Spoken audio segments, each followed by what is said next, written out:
0826 300 300, amis auditeurs, on est ensemble jusqu'à 13h. Ça, c'est le programme pour tout l'été. Vous nous suivez également sur le site sudradio.fr, sur les réseaux sociaux, bien sûr, l'application, évidemment, au standard, entre 12h30 et 13h. Vous avez la parole, vous réagissez, vous nous interpellez. Le sujet, vous avez fait énormément réagir. Là, il y a quelques minutes, on s'interrogeait sur ces 730 000 élèves qui ont passé le baccalauréat. Ils sont en train de recevoir les résultats. Alors, on espère bien sûr pour eux que ce seront les meilleurs résultats possibles. Qui plus est, avec une mention, c'est toujours chic sur le bac, une mention, c'est déjà pas mal. Mais rappelez-vous de ce ministre de l'Éducation nationale, Édouard Geoffrey, qui avait tapé du poing sur les tables et qui avait dit « Oui, sauf que moi, je vais être beaucoup plus sévère sur les fautes d'orthographe, sur les fautes de grammaire, bref, sur les fautes en général. Et je suis pour qu'on enlève des points quand il y a trop de fautes dans la copie. » Mais on s'était dit « Oh là, qu'est-ce qui se passe ? On a un petit regain de sévérité, tiens, par rapport au bac, c'est plutôt une bonne initiative. » Oui, sauf que ça ne s'est pas du tout passé comme ça. En réalité, il n'y a pas eu de consigne officielle. Et donc, qu'est-ce qui s'est passé ? Eh ben, il n'y a pas eu de changement. D'où la question qu'on se posait et qu'on vous pose à nouveau pour entre 12h30 et 13h. Est-ce qu'on va donner le bac à une génération d'illettrés ? Vous êtes peut-être parents, vous êtes peut-être grands-parents. Vous avez vu des copies qui sont quoi ? Allez, à peine corrigées par les professeurs. Vous avez aussi vu des élèves qui écrivaient n'importe comment, qui ne lisaient même plus, avec des fautes absolument délirantes dans les copies. Je suis sûr que ça vous est arrivé. Ben, passez-nous un coup de fil. 0826 300 300, 12h30, 13h. Et on s'interrogera sur cette question, sur ce bac qui est en train d'être délivré à 730 000 élèves. Est-ce qu'on est en train de le donner à une génération d'illettrés ? Mais pour tout de suite, on va s'interroger sur l'actualité du moment. Les débats de l'été Sud Radio. Et le débat du moment, c'est cette justice qui a connu notamment un retournement hier dans l'affaire Cédric Jubilard. On en a beaucoup parlé sur cette antenne, et une conférence de presse qui a eu lieu à 13h que vous avez pu suivre en direct sur Sud Radio. Et elle a eu quand même des airs de conférence de presse un peu spectacle, avec des annonces là aussi et des déclarations un peu spectaculaires. Et quand on tire un peu le fil de cette pensée, on s'aperçoit que dans l'affaire Liana, là aussi, on a d'une certaine manière, ouvert les entrailles de la justice. On se souvient, et on va assister dans une heure et demie, à une décision importante qui aura forcément des conséquences politiques dans l'affaire de Marine Le Pen et de ses assistants parlementaires européens. Et on va se demander ce matin, et ce midi plutôt, si on ne se dirige pas vers une justice spectacle. Bonjour, maître Julia Courvoisier. Bonjour Maxime. Merci beaucoup d'être avec nous ce matin. Vous êtes avocate au barreau de Paris, et c'est vrai qu'on a eu envie de vous inviter parce que vous avez été une des premières avocates à réagir, je ne sais pas quel mot on va utiliser, mais allez, de manière un peu stupéfaite à ce que vous avez pu observer hier durant la conférence de presse, notamment de maître Pierre Debuisson et de son père dans l'affaire Delphine Jubilard. Commençons peut-être par ça. Qu'est-ce qui vous a étonné en tant qu'avocate ? Qu'est-ce qui vous a surpris, vous, dans la conférence d'hier ? Alors, ce qui m'a surprise d'abord, c'est que à l'heure actuelle, M. Barella n'a pas fait d'aveu, il a fait des confidences à ses avocats. Il faut quand même bien dire que tout ce qui se dit et s'écrit entre un avocat et son client est soumis au secret professionnel. C'est l'article 2 du règlement international des avocats. Et ce secret professionnel est protégé par la Constitution indirectement, mais aussi par la CEDH. C'est un droit fondamental. Le client fait des confidences à son avocat et son avocat ne peut pas les révéler, sauf pour l'exercice de ses propres droits de la défense. Donc, à l'heure actuelle, il ne s'agit pas d'aveux, parce qu'ils ne sont pas faits devant la justice. Il s'agit de confidences que les avocats de M. Jubilard ont rendues publiques dans le cadre d'une conférence de presse qui effectivement m'a étonnée, parce que par ailleurs, ce que l'on sait, c'est que la justice n'était absolument pas au courant. Et ça, c'est en effet le parquet de Toulouse qui l'a signifié après dans un communiqué de presse en insistant sur un point que lui, et pour l'instant le parquet, n'avait reçu absolument aucun document. C'est à ça que vous faites allusion. Exactement. Mais exactement. Est-ce qu'on ne peut pas aussi se poser la question, maître Julia Courvoisier, que en réalité, médiatiser une telle affaire, c'est dans l'intérêt des avocats, c'est dans l'intérêt du client, c'est aussi dans l'intérêt, on va dire, je ne sais pas si c'est dans l'intérêt général, mais en tout cas, c'est dans l'intérêt du dossier qu'on ait tout d'un coup ces déclarations spectaculaires. Alors, ce qu'il faut bien savoir, c'est que lorsque l'on est avocat et que l'on parle dans la presse, ce n'est pas pour ses propres intérêts, et je vais être très claire et peut-être un petit peu cinglante, mais c'est pas pour se faire de la pub, pour donner une visibilité à son cabinet ni à l'exercice de sa profession. Vous avez eu l'impression d'assister à ça, maître, hier ? D'une manière générale, il y a certains confrères qui sont très à l'aise avec les conférences de presse dans leur cabinet, très régulièrement dans tous les dossiers dans lesquels ils interviennent. Bon. Et ça, c'est gênant pour votre profession ? Moi, je trouve que c'est gênant pour les clients et pour le dossier. Alors après, pour ma profession, évidemment, parce que je pense que ça n'est pas comme ça, mais ça c'est un avis personnel, qu'on exerce sa profession. Mais c'est surtout que lorsqu'un avocat est en exercice, il s'exprime uniquement pour les intérêts de son client et pas dans les siens. Voilà.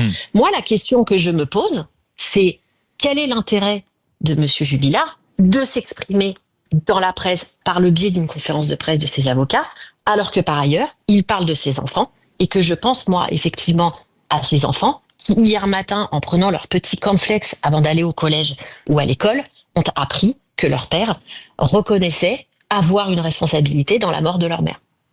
Et que pour l'instant, on ne sait toujours pas où sont les ossements de Madame Jubilard, parce que pour l'instant, la justice n'est au courant de rien officiellement. Est-ce que c'est quelque chose aujourd'hui qu'on peut empêcher, maître ? On va rester encore quelques instants sur la conférence de presse d'hier, mais est-ce que c'est quelque chose qu'on peut empêcher quand on voit notamment on va dire la hargne avec laquelle les médias se précipitent sur ce type de dossier, quand on voit le nombre de sollicitations, quand on voit l'appel de la lumière qui peut toujours être, on va dire, une tentation chez les avocats ?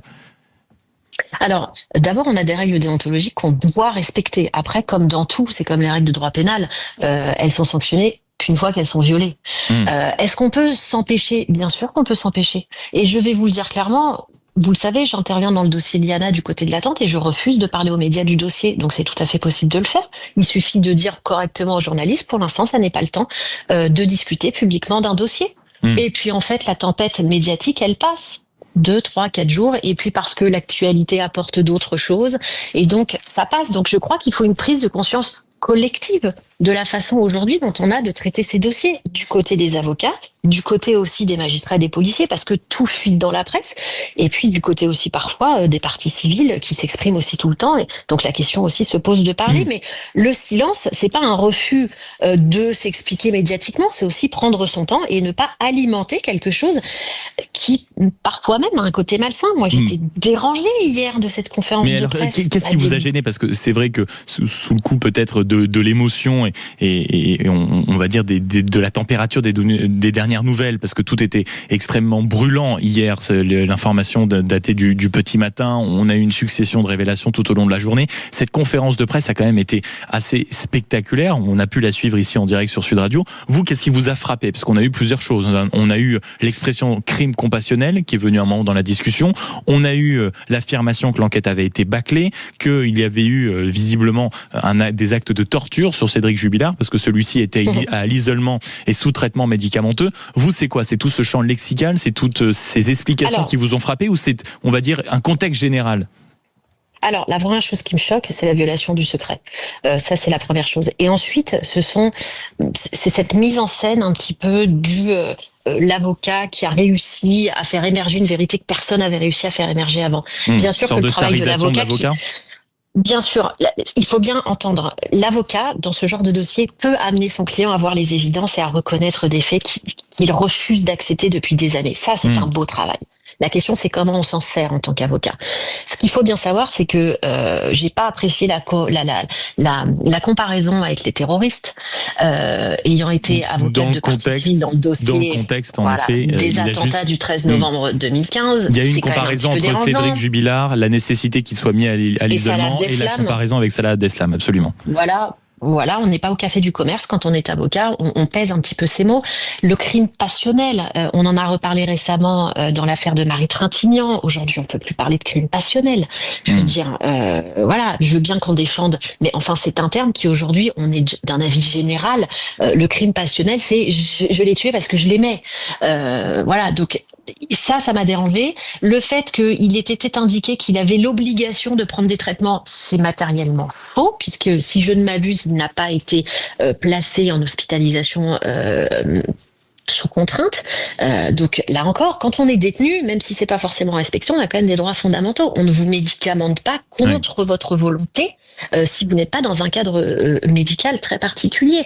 Donc tout ça, si vous voulez, les révélations d'une lettre qui existe, qui n'existe pas, et on parlait le corps, ça sera plus tard. Je me suis dit, là, on est avocat ou on ne l'est pas. Je ne vais pas vous demander de faire ce que vous reprochez à vos autres confrères, maître Julia Courvoisier, en rappelant que vous êtes avocate au barreau de Paris. Néanmoins, il y a, on va dire, quand vous évoquez ce risque-là de lettres qui n'existe pas, etc., beaucoup ont évoqué en réalité le fait que tout ce spectacle, et croyez-moi, je le mets avec des guillemets, participait aussi à un profil de l'accusé pour l'instant qui pouvait paraître parfois manipulateur. Tout ça participe aussi à ce qu'on peut redouter vis-à-vis de cet accusé-là ?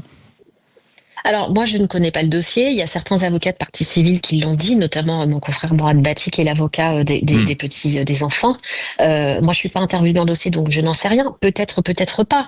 Sur le principe d'évoluer dans ces déclarations et de reconnaître très certainement une évidence, ça, c'est une bonne chose. En revanche, la forme est quand même particulièrement...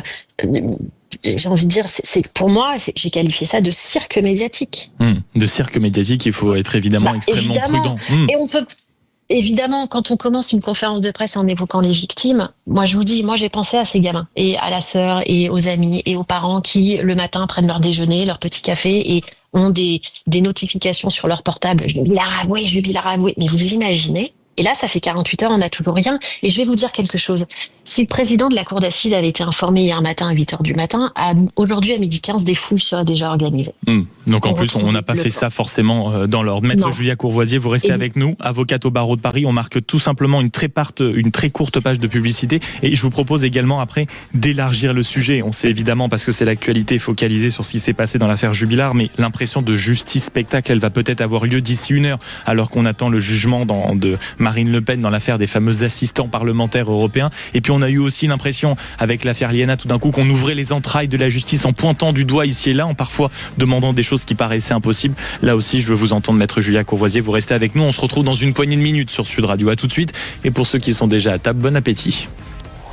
D'ici un quart d'heure sur Sud Radio, on reviendra sur ce sujet qui vous a beaucoup fait réagir ce matin entre 12h30 et 13h. C'est la France au bout du fil. On dialogue, on discute ensemble. Est-ce qu'on est en train de donner le bac en réalité à une génération d'illettrés? Parce qu'on se rappelle du ministre de l'Éducation nationale qui avait tapé du poing sur la table en disant dis donc, il y a des fautes dans les copies. Est-ce qu'il a donné des consignes? Absolument pas. Il y a même des correcteurs qui ont dit de toute façon on l'aurait pas respecté la consigne, parce que si vous voulez, c'est pas parce qu'il y a quelques fautes que ça change le sens non plus. Oui, d'accord, mais enfin pour les élèves du bac, quand ils se rapprochent de l'université, donc du monde professionnel, ça peut poser un problème. Tiens, vous êtes parents, vous êtes professeurs, vous êtes grands-parents, vous avez des élèves, vous avez un fils, des filles, des petits-fils, des petites-filles, vous avez déjà vu leur copie, vous avez eu envie d'avoir un infarctus, et tout ça est normal, vous voulez témoigner, vous nous appelez au 0826 300 300. Pour le moment, alors qu'il est 12h20 sur Sud Radio, on poursuit la conversation avec vous, Maître Julia Courvoisier. Merci d'être resté avec nous. On se pose la question depuis le début de notre conversation sur ce risque qu'on se dirige en réalité vers une justice spectacle. Alors ça a été le cas, et vous l'avez largement, vous avez eu l'occasion de défendre votre thèse pendant les longues premières minutes de notre conversation avec l'affaire Jubilard, où vous avez critiqué presque un cirque médiatique. Mais est-ce que le cirque médiatique maintenant autour des affaires judiciaires, quelles qu'elles soient, n'est pas la norme, maître? Parce que quand on voit ce qui s'est passé dans l'affaire Liana, avec en plus des politiques qui s'en mêlent, quand on voit ce qui va se passer d'ici 1h30 au tribunal de Paris, au palais de justice de Paris, avec la décision concernant Marine Le Pen et sa capacité ou non à se présenter à la candidature pour aller conquérir l'Élysée, est-ce que ça n'est pas la norme, cette justice spectacle, maître? Alors d'abord, si je peux me permettre, l'affaire Marine Le Pen et Rassemblement National, c'est un petit peu différent parce que quand même, il est question de démocratie derrière. Donc je trouve que la justice spectacle dans ce genre de cas, même si je la dénonce tout le temps, c'est quand même un petit peu différent. Et au contraire, il faut parler de ces affaires politico-financières pour bien comprendre l'enjeu. Moi, ce qui me dérange, c'est que ça alimente une défiance et une incompréhension. Pourquoi? Parce que ce qui sort dans la presse, ce ne sont pas des dossiers dans leur totalité. Ce sont des informations qui sont souvent très, très, très bien retransmises, mais je veux dire, elles ne sont pas forcément complètes. On n'a pas le contexte. Et puis, ce qui m'ennuie avec la justice spectacle, c'est que, en fait, derrière, on a quasiment plus la justice judiciaire n'est quasiment plus audible. Quand je vois dans l'affaire du petit Louis, et je comprends la douleur de cette famille, une maman qui vient immédiatement réclamer l'abrogation de l'excuse de minorité. Vous voyez ce que je veux dire? Laissez du temps au temps, laissez du temps à ces familles. Mais alors, pour faire leur deux deuil. questions sur ce que vous dites, Maître Julia Courvoisier, à l'instant, en rappelant que vous êtes avocate au barreau de Paris. Est-ce qu'il n'y a pas aussi là quelque chose de l'ordre du ressentiment vis-à-vis de la justice qui a peut-être dans de trop nombreuses affaires, à l'occasion de trop nombreux dossiers, donné la sensation de ne pas être assez réactive, de ne pas être assez sévère? Alors, bien sûr, ce qu'il faut quand même savoir, c'est que tous les ans, la justice pénale rend à peu près 1 million de décisions. Ce qui est quand même Chiffre énorme. important. Alors, la plupart, ce sont des petites décisions au quotidien, mais si vous voulez, 1 Une condamnation judiciaire, c'est quand il y a eu un débat où toutes les pièces ont pu être débattues, où les témoins ont pu venir, les experts. Ça, c'est important. C'est ça qui fait la beauté de notre justice. Donc, si vous voulez, cette surmédiatisation crée une incompréhension, un manque de conscience et crée la colère. En plus, les règles de droit pénal, de procédure pénale sont de plus en plus compliquées. On a des réformes tous les 3 matins parce que nos hommes politiques, à chaque fois qu'ils arrivent sur le terrain, ils veulent réformer la justice pénale, donc ça ne cesse de changer. On a des juridictions qui sont à bout de souffle parce qu'il n'y a pas assez de greffiers, il n'y a pas assez de magistrats, il n'y a pas non plus assez de policiers. Vous ne faites pas partie des personnalités de la justice, Julia Courvoisier, qui en réalité, comment on pourrait dire ça, qui balaient d'un revers de main le manque de moyens au sein de la justice aujourd'hui. Parce qu'on a entendu ceux qui disent quand même il y a eu des moyens débloqués. Aujourd'hui vous dites encore, maître, non, c'est encore une préoccupation du quotidien, il suffit d'aller dans certains tribunaux de France pour voir qu'on est à la ramasse. Mais c'est une préoccupation du quotidien. Là, ce matin, je parlais avec un de mes clients qui a mis 10 ans avant d'être jugé. 10 ans. Oui. Je veux dire, c'est 10 ans, et il n'y a pas de mots pour dire ça. C'est une préoccupation du quotidien. Bien sûr qu'il y a eu des moyens supplémentaires, on ne peut pas le nier. Je veux dire, les chiffres disent qu'il y a eu des moyens supplémentaires. Mais peut-être qu'il y avait tellement de retard. Suffisant. Oui, c'est ça. Il y a une explosion des plaintes pour agression sexuelle, une explosion des plaintes pour notamment des vols, notamment dans Paris.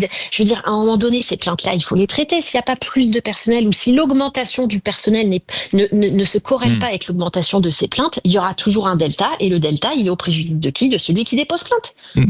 Et dans cette décision, puisque on partait certes d'abord de l'affaire Jubilat, on est allé ensuite vers ce qui va se passer. Non, mais c'est très intéressant parce que ces affaires ont quand même un point commun. Elles sont sous le feu elles sont sous les projecteurs médiatiques en réalité. Donc tout le monde y va de son commentaire, que ce soit sur les plateaux télé, dans les journaux.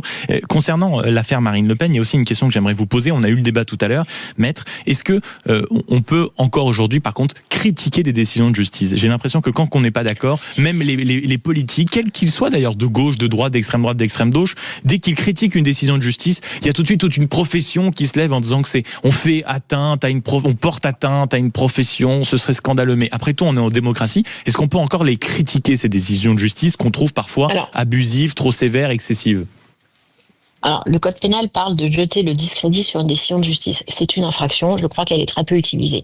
Le souci, si vous voulez, c'est que aujourd'hui, et je parle de l'affaire Marine Le Pen, c'est que d'une part, vous avez un certain nombre de commentateurs, de chroniqueurs qui n'ont jamais suivi le dossier, qui regardent des synthèses, et qui de toute façon ont un prisme politique. Et ils viennent dire que la décision qui va être rendue est une décision nécessairement politique. Donc le problème, c'est que là, ça ne gêne pas ça n'est pas une critique de décision, c'est jeter le discrédit sur l'indépendance et le professionnalisme de la magistrature dans son entier. Ça pose problème. Si vous voulez, tous les jours, on peut critiquer des décisions de justice. Moi, j'en critique moi-même, puisqu'il y en a que je n'aime pas des décisions de justice, donc je les critique. En revanche, utiliser une décision de justice pour porter atteinte à l'indépendance de la magistrature et faire le procès de la magistrature en disant c'est nécessairement une décision politique sans s'interroger sur le fond du dossier, parce que le jugement de première instance de condamnation de Marine Le Pen, il est accessible, il est très long, il fait plus de 500 pages. C'est effectivement très technique, mais il faut quand même aller le lire. Ouais. Peut-être que si certains l'avaient lu en détail, ils auraient peut-être pas forcément changé d'avis, mais ils auraient peut-être eu un regard un petit peu moins critique. Exactement. Maître Julia Courvoisier. Donc moi, c'est ça qui me pose problème. Ça, on a entendu, et malheureusement, je suis sûr que vous serez déçus, malgré votre appel à un peu de nuance dans les prochaines heures, parce que je suis pas sûr que tout le monde sache retenir ses coups comme il se doit, surtout quand on voit les enjeux politiques qui sont en jeu. Avant qu'on se quitte, Maître Julia Courvoisier, j'aimerais encore vous poser une question, parce que nous sommes le mardi 7 juillet, dans pile une semaine, on arrivera au bout du délai qu'avait imposé Gérald Darmanin pour traiter les fameuses 70 000 plaintes suite à l'affaire Liana. Est-ce que vous avez des retours de comment cela se passe dans certains tribunaux, dans certains coins de France, avec un certain nombre peut-être de vos clients? Comment vous regardez cette échéance? Est-ce que vous avez déjà, je ne sais pas, une forme de prescience vis-à-vis de ce qui va arriver après cette date et de la manière dont cela va être exploité politiquement? Alors, moi, j'ai pu parler à certains policiers dans le cadre de garde à vue pour parfois d'autres affaires. Le souci, c'est que l'étude de ces 70 000 plaintes en souffrance a fait quoi? A obligé notamment les policiers, mais aussi le parquet, à suspendre le traitement des plaintes qui arrivent et des plaintes en cours. Donc, si vous voulez, c'est un peu repoussé pour le sauter. Et je me dis quand même que venir se vanter à la télé que l'étude d'un certain nombre a entraîné un certain nombre de personnes en détention provisoire, je vous le dis, je trouve ça un peu lamentable. Parce que ça veut dire que de son propre aveu, ces plaintes qui sont en souffrance depuis des mois auraient dû donc recevoir des suites beaucoup plus rapides. Et il aura fallu l'affaire Liliana pour faire ce qu'en réalité, on devrait faire au quotidien. Et ce pourquoi le ministère de la Justice devrait se battre au quotidien, c'est-à-dire donner les moyens et aussi une organisation, parce que effectivement, il n'y a pas qu'une question d'argent, il y a aussi une question d'organisation. Les policiers qui ont un logiciel qui marche pas, qui est désuet, ça a coûté des millions d'euros au ministère de la Justice. Je veux dire, on pourrait en parler aussi. Ça aurait dû être fait. Et ça va recommencer. Parce que je vous le dis, des dossiers comme celui de la petite Rosa, il y en a tous les jours, des dossiers qui traînent, des dossiers qui sont mal orientés. C'est tous les jours que ça arrive. Et c'est pour ça qu'il y a des plaintes qui attendent 1 an, 2 ans, voire 3 ans pour obtenir le premier acte d'enquête. Parce que ça arrive tous les jours. Parce que ça arrive tous les jours et donc il ne suffit pas seulement d'une injonction politique suite à, de fait, une série de défaillances dans un dossier précis qui a ému la France qu'on va résoudre la totalité du problème. Merci beaucoup, Maître Julia Courvoisier, d'avoir été avec nous ce matin. Merci de votre invitation, Maxime. Au barreau de Paris, et merci d'avoir été avec nous parce que je sais en plus que la journée est longue après et qu'on enfile la robe pour aller plaider avec un client. Donc merci beaucoup d'avoir pris ce temps précieux. Dans un instant, 12h30, 13h, on dialogue avec vous, amis auditeurs. C'est le programme jusqu'à la fin du mois de juillet avec Ma Pomme. 0826 300 300. Le sujet vous a fait énormément réagir tout à l'heure. Ces copies du bac qui ont plein de fautes d'orthographe qui sont validées quand même. Des correcteurs qui vous annoncent, en gros, qu'ils vont pas en plus pénaliser les élèves, parce que globalement, c'est pas parce qu'il y a des fautes qu'on comprend pas. Ah d'accord, mais est-ce qu'on n'est pas en train, je vous pose la question comme ça, moi ce midi, est-ce qu'on n'est pas tout simplement en train de donner le bac à une génération d'illettrés? 0826 300 300, vous venez débattre avec nous, vous venez discuter, vous venez réagir, vous êtes les bienvenus puisqu'on en parle jusqu'à 13h.